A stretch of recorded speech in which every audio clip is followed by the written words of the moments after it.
आयोगावर विश्वास ठेवून अभ्यासाला सुरुवात करू. ती प्रश्न विचारू शकता तेवढं मोठं पुस्तक झालं एमपीएससीच्या आतापर्यंत प्रिव्हियस इयर क्वेश्चनचं. आपण जर पाहिले तर मराठी मीडियम घेऊन सुद्धा आयएएस बनलेली खूप लोक आहेत आणि हा खूप जास्त वेळ आहे. तर एक गोष्ट लक्षात घ्या की समय मत लगाओ तय करने में कि आपको क्या करना है, वरना समय तय कर लेगा कि आपका क्या करना है. बऱ्याच वेळा कसं व्हायचं आमच्या वेळेस की यूपीएससी करतोय, एक विद्यार्थी यूपीएससी करतोय आणि दुसरा एमपीएससी करतोय. एमपीएससी वाला विद्यार्थी पाहायचा यूपीएससी वाल्यांकडे की अरे बापरे हा यूपीएससीची तयारी करतोय, आपल्याला बरं आहे आपण एमपीएससीच करू.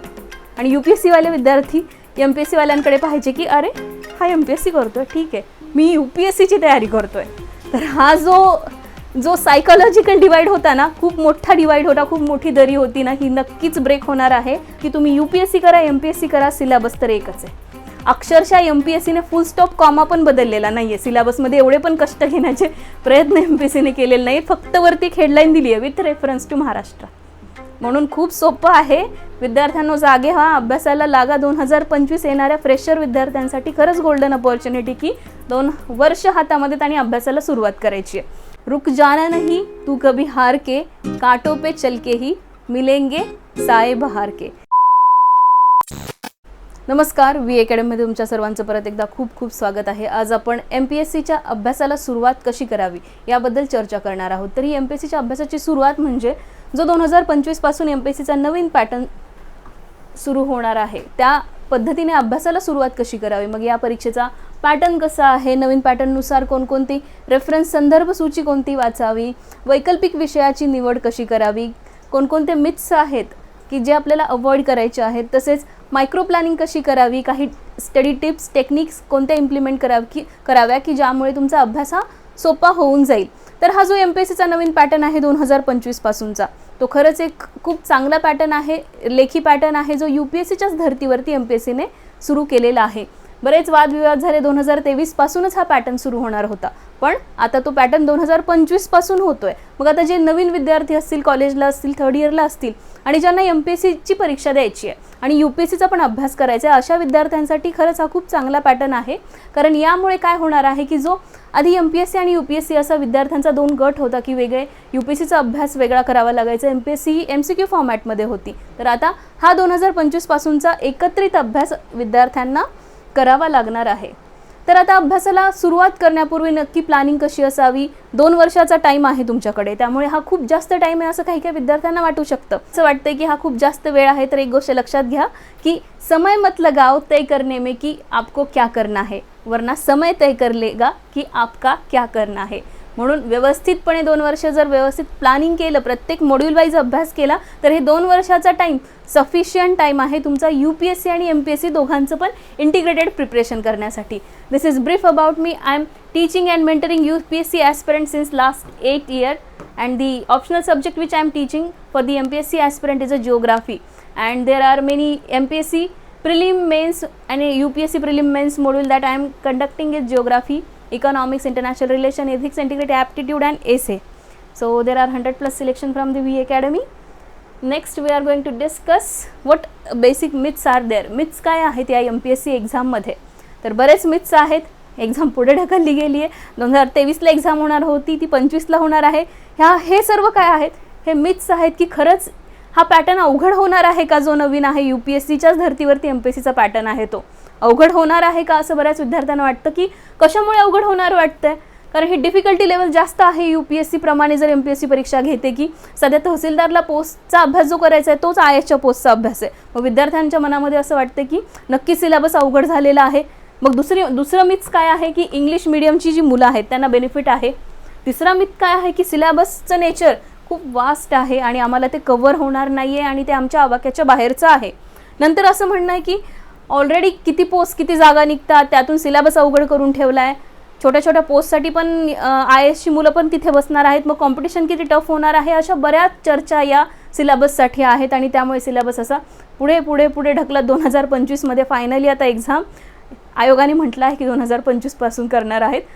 आयोगावर विश्वास ठेवून अभ्यासाला सुरुवात करू. विद्यार्थी करत आहेत आणि 2025मध्ये ह्या अटेम्प्ट देणार आहेत. म्हणून 2025ला हा अटेम्प्ट होणार आहे अशी अपेक्षा करून अभ्यासाला आपण प्लॅनिंग बनवत आहे. त्यामुळे हे प्लॅनिंगमध्ये हे जे काही मिथ्स आहेत डोक्यामधून काढून टाका, कारण ज्यावेळेस लेखी परीक्षा असते त्याचे फायदे काय आहेत आपण डिस्कस करूयात आणि MCQ एक्झामचे तोटे काय आहेत हे आपण पाहूयात. फायदे दोन्ही एक्झामचे आहेत. MCQ एक्झाममध्ये काय होतं की बऱ्याच वेळा कसं होतं, MCQ सॉल्व्ह करून करून करून एक ॲप्टिट्यूड डेव्हलप होतो. एक ॲप्टिट्यूड डेव्हलप होणे म्हणजे काय होतं की एकदा MCQ पाहिला तर किती प्रश्न विचारू शकतात एवढं मोठं पुस्तक झालं MPSCच्या आत्तापर्यंत प्रिव्हियस इयर क्वेश्चनचं. 25,000 26,000 27,000 प्रश्न वारंवार रिपीट केले ना पाठ होऊन जातात. आणि जर MPSCच्या आयोगाची आपण जर लिस्ट पाहिली टॉपर्सची तर दरवर्षी तेच टॉपर पहिल्या 100मध्ये तेच विद्यार्थी असतात. हा इथे तोटा आहे की MCQ टाईपच्या फॉर्मॅटमध्ये एक्झाममध्ये परत काय होतं की MCQमध्ये तेच टॉपर परत टॉपर येतात. पाहिले, पण असं कधी UPSC मध्ये झालंय का की तोच टॉपर सलग दुसऱ्या वेळेस टॉपर आले? शक्यच नाही. एकतर IASची एक्झाम परत देता येत नाही IAS झाल्यावर, आणि आन्सर रायटिंगमध्ये असते, क्रिएटिव्हिटी असते, तिथे ॲनालिटिकल ॲबिलिटी असते, लिहायचं असतं. त्यामुळे लिहिताना तुम्हाला प्रत्येक वेळेस एक आन्सर दुसऱ्या वेळेस जरी आपण स्वतःच लिहिलं ना तरी ते वेगळं येऊ शकतं. त्यामुळे प्रत्येक वेळेस विचारांना आपण विचारांचे जे आयाम असतात आपले ते प्रत्येक वेळेस बदलत जातात. आणि त्यामुळे असे जे काही टॉपर्स MPSCचा जो पॅटर्न होता ज्याच्यामध्ये सॅच्युरेशन आलेलं ते नक्कीच ब्रेक होईल आणि खरंच याचा फायदा होईल. त्यामुळे आत्ता जरी विद्यार्थ्यांना लेखी परीक्षा अवघड असेल वाटत असेल ना तरी लॉंग टर्मचा विचार केला तर ही परीक्षा खूप चांगली आहे, व्यवस्थित अभ्यास केला तर. आणि याच्यामध्ये नवीन विद्यार्थ्यांना खरंच खूप अपॉर्च्युनिटी आहे की जरी फ्रेशर असला आणि जरी 5 वर्षापासून UPSCचे MPSCचा अभ्यास करत असाल आणि तुमच्याकडे जर स्किल डेव्हलप झालं आन्सर रायटिंगचं तर नो वन कॉम्पिट यू. तर आता आपण पुढे पाहूयात. हे सगळे मिथ्स आहेत आणि हे ब्रेकडाऊन होऊ शकतात. इंग्लिश मिडियमच्या मुलांना कशामुळे बेनिफिट आहे? टॉपर जर पाहिले तर मराठी मीडियम घेऊन सुद्धा IAS बनलेली खूप लोक आहेत आणि त्यांच्याशी डिस्कस करा, चर्चा करा आणि त्यांचे इंटरव्ह्यू पहा यूट्यूबवरती. तुम्हाला कळून जाईल की language doesn't matter, language is just a medium to express your thoughts, to express your belief, what you think. तर या सर्व procedure language just a medium to achieve your goals. It's a mean to achieve your goal, that is the language. त्यामुळे हे लँग्वेजचं barrier break करा. मराठीमध्ये पण आता उत्कृष्ट सोर्सेस या 2 वर्षामध्ये न्यूजपेपर वाचा, चांगला सोर्स आहे मराठी. आता तुमचं जर ग्रॅज्युएशन करत असाल तर संदर्भ सूचीवर आपण येऊयात, कोणती पुस्तकं वाचायची त्याच्याबद्दल. पण नक्कीच हे सिलेबसचं नेचर वास्ट वगैरे असे मनातून प्री कन्सेप्शन काढून टाका आणि व्यवस्थित अभ्यासाला आता सुरुवात करायची आहे. पुढे आपण पाहूयात की आता जो पॅटर्न आहे हा कुणासाठी चांगला आहे किंवा कुणासाठी वाईट आहे असं काहीच नाही आहे. इक्वल लेवलवरती सर्व जण आले आहेत. 2 वर्षाचा वेळ दिलेला आहे प्रिपरेशनला, त्यामुळे या 2 वर्षाचा फायदा घ्या. आता आमच्या जनरेशनचं बोलायचं झालं तर मागच्या जो आमचा डिकेडचा काळ होता तर आम्हाला ठरवावं लागायचं की MPSC करावी किंवा UPSC करावी. एक पाथ निवडायला लागायचा. मग UPSCला फोकस केलं तर MPSCची परीक्षा MCQ फॉर्मॅटमध्ये होती. मग तेव्हा अवघड जायचं की आता काय करावं.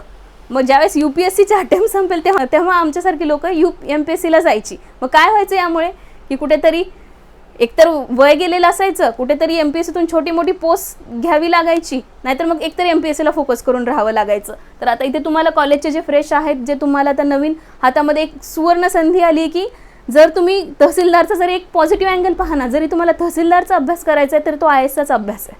फायदा किती आहे? बाकीच्या राज्यांमध्ये आहेच हा सिलेबस, मग महाराष्ट्रामध्येच का नाही आहे? महाराष्ट्राचा टक्का आपण जे ओरडत होतो ना, महाराष्ट्राचा टक्का का वाढत नाही आहे, का वाढत नाही आहे, अशी परिस्थिती होती.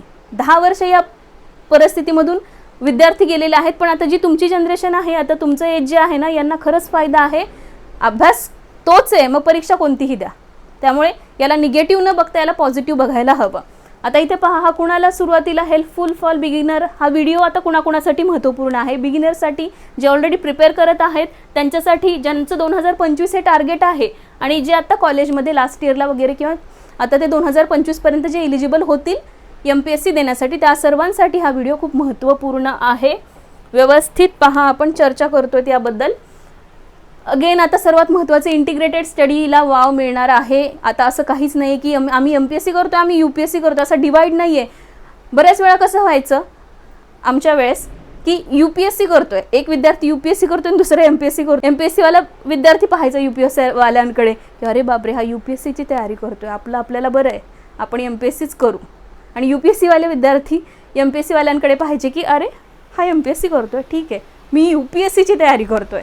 तर हा जो सायकोलॉजिकल डिवाइड होता ना, खूप मोठा डिवाइड होता, खूप मोठी दरी होती ना, ही नक्कीच ब्रेक होणार आहे. की तुम्ही UPSC करा MPSC करा, सिलेबस तर एकच आहे. अक्षरशः MPSCने फुल स्टॉप कॉमा पण बदललेला नाही आहे. सिलेबसमध्ये एवढे पण कष्ट घेण्याचे प्रयत्न MPSCने केलेले नाहीत. फक्त वरती एक हेडलाईन दिली आहे विथ रेफरन्स टू महाराष्ट्र. म्हणून खूप सोपं आहे. विद्यार्थ्यांनो जागे व्हा, अभ्यासाला लागा. 2025 येणाऱ्या फ्रेशर विद्यार्थ्यांसाठी खरंच गोल्डन अपॉर्च्युनिटी की 2 वर्ष हातामध्ये आणि अभ्यासाला सुरुवात करायची आहे.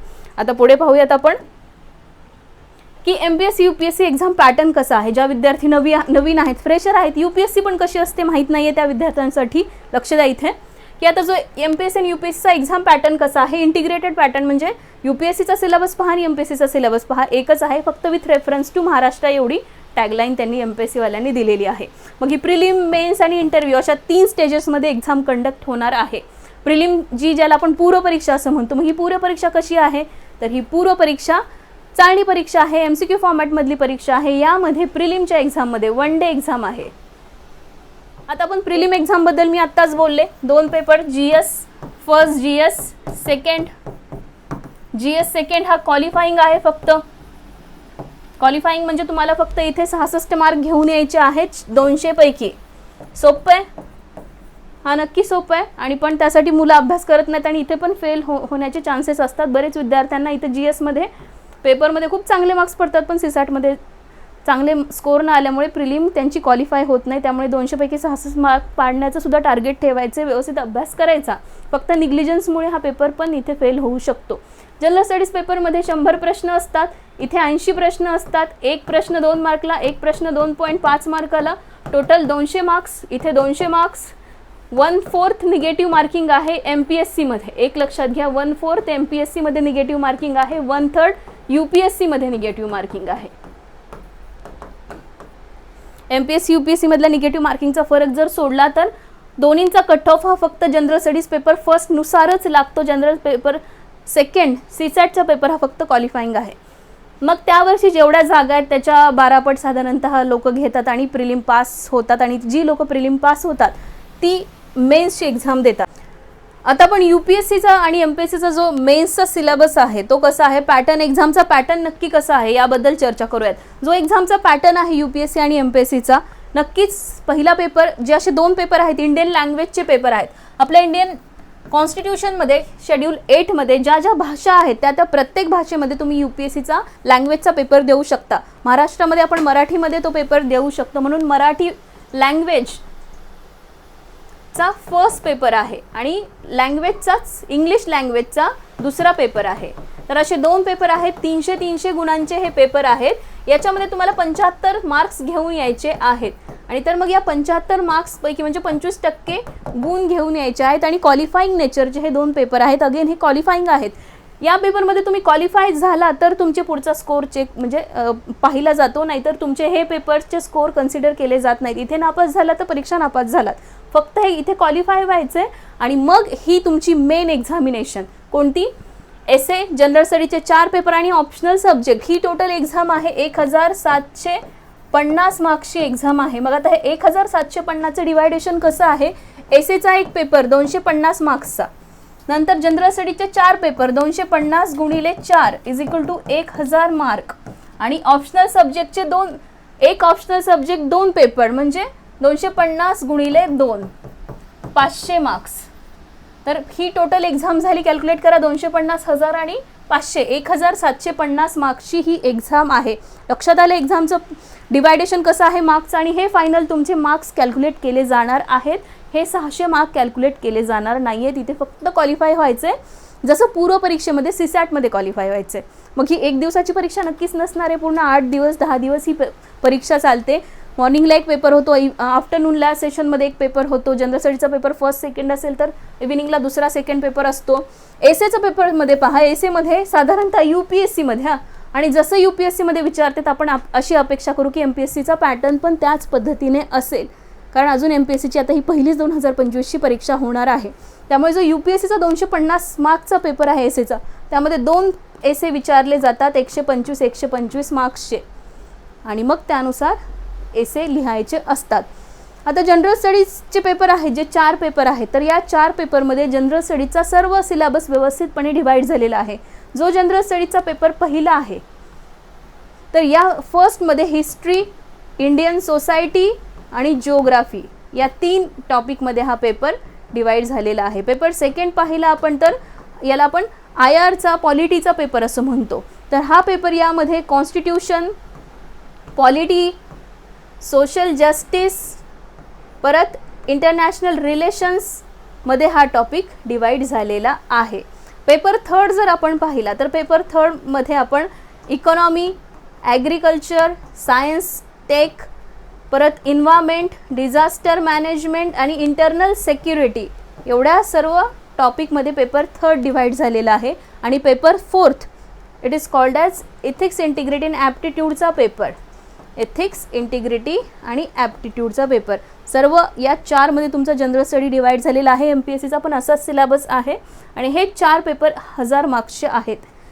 मग हे पेपर झाल्यानंतर वैकल्पिक विषयाची निवड विद्यार्थ्यांना करायची आहे. वैकल्पिक विषय कोणता निवडावा असा विद्यार्थ्यांचा प्रश्न असतो. यावरती मी सेपरेट व्हिडिओ बनवते की त्यामध्ये तुम्हाला कळून जाईल की UPSC आणि MPSCमध्ये कोणकोणते वैकल्पिक विषय असतात आणि तुम्हाला कोणकोणते वैकल्पिक विषय तुम्ही निवडू शकता. असं कंपल्शन नसतं की ग्रॅज्युएशन ज्यामध्ये तोच वैकल्पिक विषय निवडायचा. इथे UPSCने कंपल्शन केले नक्कीच नाही. तुम्हाला तिथे चॉईसेस असतात आणि तो तुम्ही वैकल्पिक विषय निवडू शकता. 250 मार्क्सचे 2 पेपर्स आणि 500 मार्क्सचं वेटेज, खूप जास्त वेटेज आहे ऑप्शनल सब्जेक्टला. बऱ्याच वेळात अशी चर्चा सुरू आहे की ऑप्शनल पण जाण्याची शक्यता आहे UPSCमध्ये. तरी पण आता MPSCने आपल्याला ऑलरेडी अजून काही तसं सांगितलेलं नाही आहे, म्हणून आपल्याला ऑप्शनलचं पण प्रिपरेशन आत्ता करायचं आहे आणि हे ऑप्शनलची पण तयारी सुरू करायची आहे. ऑप्शनलमध्ये जर पाहिलं आपण तर 2 पेपर आहेत त्याच विषयाचे. फॉर एक्झाम्पल घेऊ की तुमचा जिओग्राफी हा ऑप्शनल आहे. तर जिओग्राफीचा जो सिलेबस आहे पूर्ण जिओग्राफी, तर जिओग्राफीचा सर्व सिलेबस पेपर फर्स्ट आणि पेपर सेकंडमध्ये डिवाइड झालेला असतो. आणि मग पेपर फर्स्टमध्ये पूर्ण कॉन्सेप्ट असतात, थिअरीज असतात आणि पेपर सेकंड इंडियन जिओग्राफी असते. याच पद्धतीने सर्व ऑप्शनलचं बऱ्यापैकी डिवायडेशन झालेलं असतं. तर हा झाला पूर्ण मुख्य परीक्षेचा, मेन्स एक्झामिनेशनचा, UPSCचा आणि आता येणाऱ्या 2025च्या MPSCचा पॅटर्न. लक्षात आला सर्वांना व्यवस्थितपणे. आता आपण थोडक्यात इंटरव्ह्यूबद्दल पाहूयात की इंटरव्ह्यू जो आहे, जो UPSCचा आपण म्हणूयात की जो इंटरव्ह्यू आहे तो इंटरव्ह्यू किती मार्क्स असतो तर आणि MPSCचा तर तो आता 275 मार्क्सचा इंटरव्ह्यू असणार आहे. हा 275 मार्क्सचा इंटरव्ह्यू, मग खूप जास्त वेटेज आहे 275 मार्क्स म्हणजे इंटरव्ह्यूला. नक्कीच खूप जास्त आहे. तुमची रँक ठरवण्याचं काम हा इंटरव्ह्यू नक्कीच करणार आहे. मग ही इंटरव्ह्यूची प्रोसेस कशामुळे असते, आपण त्याला पर्सनॅलिटी टेस्ट असं म्हणतो. पर्सनॅलिटी, एखाद्या ॲस्पिरंटची पर्सनॅलिटी टेस्ट करायची असते. ऑलरेडी या सर्व प्रोसिजरमध्ये त्याचं नॉलेज, इंटेलिजन्स सगळा चेक झालेला असतो. फक्त ती व्यक्ती म्हणून कशी आहे, ती व्यक्ती प्रशासनाची एवढी मोठी जबाबदारी, रिस्पॉन्सिबिलिटी ती व्यवस्थितपणे हँडल करू शकते का आणि ती तिच्याकडे एथिक्स, इंटिग्रिटी, नैतिकता आहे का ती, या सर्व गोष्टी चेक करण्यासाठी, व्यक्तिमत्वाचे वेगवेगळे पैलू चेक करण्यासाठी ही पर्सनॅलिटी टेस्ट घेतली जाते आणि ती 275 मार्क्सची असते. अशा पद्धतीने पूर्ण जर UPSCची परीक्षा आपण पाहिली 1750 मध्ये 275 मार्क्स ॲड करा, टोटल किती होते 2025 मार्क्सची ही परीक्षा आहे. म्हणून कोणी तुम्हाला विचारलं की IASची परीक्षा किती मार्क्सची असते तर ती आहे 2025 मार्क्सची मुख्य परीक्षा. पूर्व परीक्षा असते 400 गुणांची. या 2025 मार्क्स सोडून 600 मार्क्सचे 2 लँग्वेजचे पेपर पण असतात, ते पण क्वालिफाईंग असतात. क्रिस्टल क्लिअर इथंपर्यंत? ओके, आपण आता नेक्स्ट जाऊयात. आता गेट द स्टडी मटेरियल. आता कोणकोणते स्टडी मटेरियल वाचायला सुरुवात करायची. 2025चा अटेम्प्ट आहे, बरोबर आहे. 2 वर्ष हातामध्ये आहेत. व्यवस्थित युटिलायझेशन केलं ना तर नक्कीच 2025ला तुमच्या हातामध्ये एक्झाम दिल्यानंतर पोस्ट मिळणार आहे. फक्त काय करायचं, व्यवस्थित एक प्रॉपर ॲप्रोच ठेवून अभ्यास करायचा आहे. मग हा अभ्यास कसा असणार आहे तर सुरुवातीला जो काही सिलेबस आहे तो व्यवस्थितपणे त्याला वाचायचा आहे, त्याला आकलन करायचं आहे. जिथे अभ्यास करता तिथे तो तुमच्या स्टडी रूममध्ये समोर ठेवून द्यायचा आहे. यानंतर दुसरी स्टेज तुमची आहे की NCERT. जर UPSCचा इंग्लिश मीडियममधून करत असाल तुम्ही तयारी तर NCERT वाचू शकता आणि जर मराठीमध्ये तयारी करायची असेल तर काही हरकत नाही आहे. NCERT खूप चांगले असतात आणि स्टेट बोर्डची पुस्तकामध्ये कंटेंट कमी असतो असं काही नाही आहे. क्वालिटी आहे स्टेट बोर्डच्या पुस्तकामध्ये, पण कंपॅरिझन करणं खरंच चुकीचं आहे NCERT आणि स्टेट बोर्डचं. स्टेट बोर्डची पुस्तकं पण चांगली आहेत. व्यवस्थितपणे ती पुस्तकं वाचल्यानंतर एखादा पॉईंट नसेल तर मग NCERTमधून तुम्ही वाचू शकता, नाहीतर स्टेट बोर्डची पुस्तकं मराठीमधून व्यवस्थित वाचून तुम्ही त्याच्या स्वतःच्या नोट्स काढू शकता. तर पुढची स्टेज काय महत्त्वाची आहे, आता आम्ही सिलेबस तर पाहिला आहे, NCERT पण व्यवस्थितपणे अभ्यासाला सुरुवात करूयात. NCERT आता कोणकोणते NCERT वाचायचे याच्याबद्दल आपण पुढच्या स्लाईडमध्ये बोलूया. प्रिव्हियस इयर क्वेश्चनचं ॲनालिसिस करणे. आता MPSCची परीक्षा झाली नाही आहे, पहिलीच परीक्षा आहे, मग आम्ही ॲनालिसिस कुठून करायचं PYQचं, प्रिव्हियस इयर क्वेश्चनचं. तर UPSCच्या आत्तापर्यंत खूप सारे मेन्सचे एक्झामिनेशन झालेले आहेत.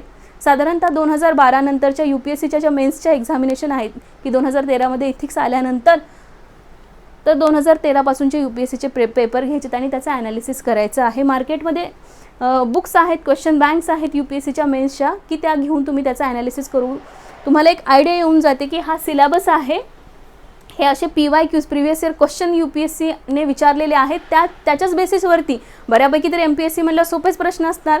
आणि एक ॲडव्हान्टेज आहे, कसं एक्झाम ज्यावेळेस नवीन असते त्यावेळेस प्रश्नाचं नेचर थोडं सोपं असतं ॲज कम्पेअर टू द पुढे गेल्यानंतर एक्झामचा पॅटर्न थोडा कॉम्प्लेक्स म्हणण्यापेक्षा थोडा अवघड काठिण्य पातळी जी असते ती वाढत जाते.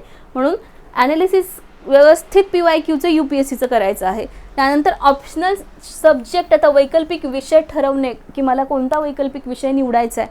तुम्हाला जो वैकल्पिक विषय निवडायचा आहे ना, त्याला साधारणतः तुम्ही 10-15 दिवस घ्या. मॅटर करत नाही की 15 दिवस मी इन्व्हेस्ट केले आणि मी डिसाईड करू शकत नाही. एक टाईमलाईन, एक टाईम फ्रेम ठरवा की मी विदिन या दिवसामध्ये चांगला ऑप्शनल निवडायचा प्रयत्न करेल. आता ज्या विद्यार्थ्यांना ऑप्शनल निवडण्यामध्ये कन्फ्युजन होते, मला कमेंट सेक्शनमध्ये कमेंट करा. आपण नक्कीच या विषयावरती बोलूयात की कोणकोणते असे वैकल्पिक विषय आहेत की जे तुम्हाला खूप चांगले मार्क्स देऊन जातात आणि त्यामध्ये जो आपण म्हणूयात की त्याचा इनपुट आउटपुट रेशो खूप चांगला आहे आणि त्याच्यामध्ये तुम्ही जरी सिलेबस त्याचा असे कोणते सब्जेक्ट ऑप्शनल आहेत की सिलेबस कमी आहे पण त्याला मार्क जास्त येतात. सर्व या विषयावरती आपण सेपरेट व्हिडिओमध्ये चर्चा करूयात. आता इथे आपण या विषयावर चर्चा केली तर व्हिडिओ हा खूप मोठा होऊन जाईल. ऑप्शनल सिलेक्ट झाला आता माझा व्यवस्थितपणे या सायकलमधून मी जातो आहे आणि आता मी पूर्ण रेफरन्स बुक्सची संदर्भ सूची गोळा करतो आहे. अजून वाचत काही नाही आहे, आता सध्या आपण संदर्भ सूची गोळा करतो आहे या स्टेजमध्ये.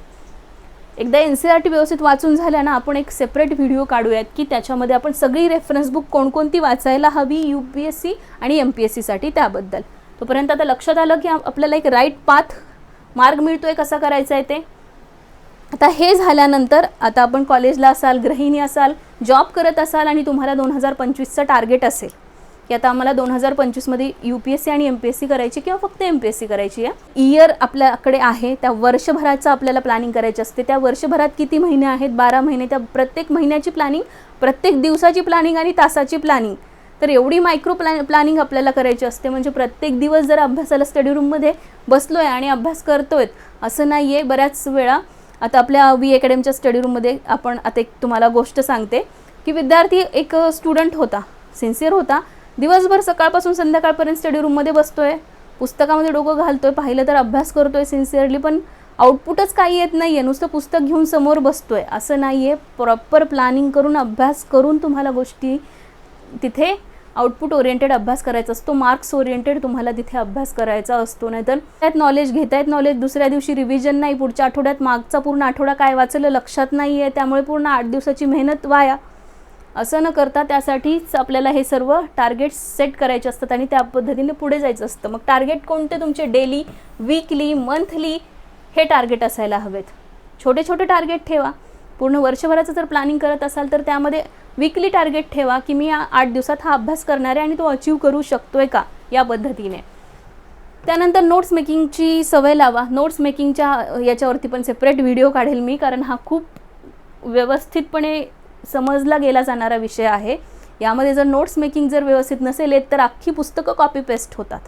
त्यामुळे या विषयावर पण आपण चर्चा करू की नोट्स ह्या क्रिस्प आणि अशा पाहिजेत की ज्या तुम्ही स्वतःच्या नोट्स परत दुसऱ्या वेळेस रिव्हिजनसाठी वाचायला हवेत. बरेच विद्यार्थी नोट्स काढतात, ते पेज कुठे जातं, ती वही कुठे जाते, दुसऱ्या वेळेस ती वही शोधण्यातच त्यांचा सर्व वेळ निघून जातो. अशा नोट्स काढायच्या नाही आहेत आपल्याला. यावरती बोलूयात आपण. आता साधारणतः इम्पॉर्टंट NCERT कोणकोणत्या आहेत? आपल्याला इम्पॉर्टंट NCERTची लिस्ट हवी आहे की कोणकोणत्या NCERT वाचायच्या आहेत किंवा स्टेट बोर्डची पुस्तकं पण असं कन्सिडर करू. आता मी इथे NCERT म्हणते, हीच स्टेट बोर्डची पुस्तकं आहेत. राज्यशास्त्र पॉलिटीसाठी नक्कीच 11वी आणि 12वीच्या NCERT तुम्ही वाचू शकता. 11th आणि 12thच्या सफिशियंट आहे ते आहे NCERT. इकॉनॉमीसाठी again 11th and 12th standard NCERT. याच्यामध्ये पण मॅक्रो इकॉनॉमी वाचायची आहे, मायक्रो इकॉनॉमीची गरज नाही आहे तुम्हाला. आणि 11th स्टँडर्डची इकॉनॉमिक डेव्हलपमेंटची NCERT आहे. Geography is the only subject where you can go for the 6 to 12th standard NCERT. कारण याच्या व्यतिरिक्त आपल्याकडे असं वाचण्यासाठी जिओग्राफीला फार काही रेफरन्स बुक्स नाही आहेत, फक्त एक GC लिऑंगचं पुस्तक आहे. तर हे एक पुस्तक आहे GC लिऑंग, ते आत्ता गरज नाही. NCERTवर फोकस करा आणि याच्या विथ ॲटलास सोबत ठेवूनच आपल्याला जिओग्राफीचा अभ्यास करायचा आहे. हिस्ट्री अगेन, हिस्ट्रीमध्ये तुम्ही ओल्ड NCERT जर प्रेफर करत असताल तर ओल्ड NCERTमध्ये तुम्हाला एन्शंट, मेडिवल आणि मॉडर्नच्या NCERT रेफर करायच्यात. आणि जर नवीन NCERT रेफर करत असाल तर थीम्सच्या NCERT ज्या आहेत त्या पण तुम्ही रेफर करू शकता.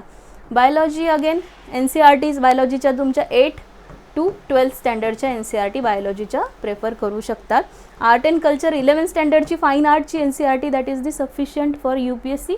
आणि आता MPSCमध्ये पण आता त्याच पद्धतीने प्रश्न येऊ शकतात, किंवा MPSCमध्ये स्टेट बोर्डची पुस्तकं आहेत ती तुम्ही इथे रेफर करू शकता. इंडियन सोसायटी अगेन 11वी आणि 12वीच्या NCERT आहेत, सफिशियंट तुमचं फाउंडेशन बिल्ड करण्यासाठी आहेत.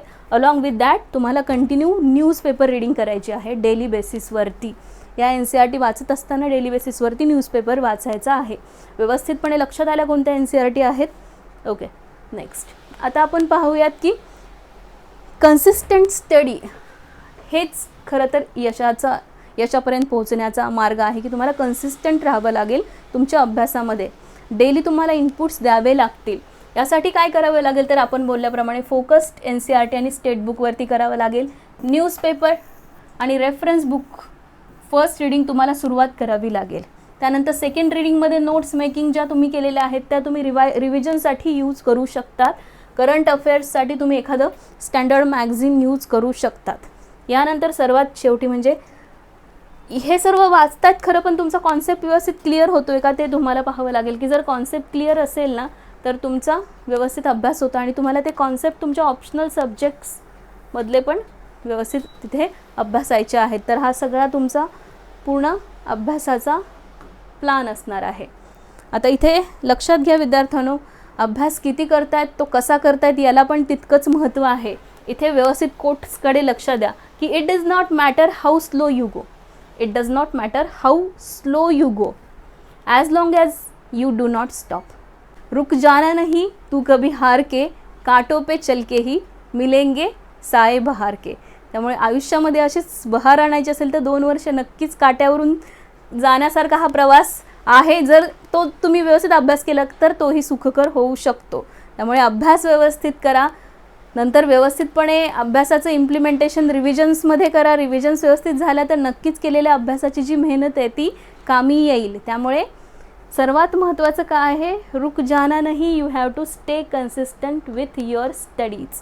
तर आपण बऱ्याच गोष्टींवरती चर्चा केलेली आहे की अभ्यासाची सुरुवात कशी करायची, प्लॅनिंग कशी असावी, रेफरन्स बुक्स कोणकोणते वाचायचे आहेत, आता NCERT पासून कशी सुरुवात करायची आहे, पॅटर्न कसा आहे, फायदा आहे का मुलांना, काय मिथ्स होते, या सर्व गोष्टींवरती आपण बोललेलो आहोत.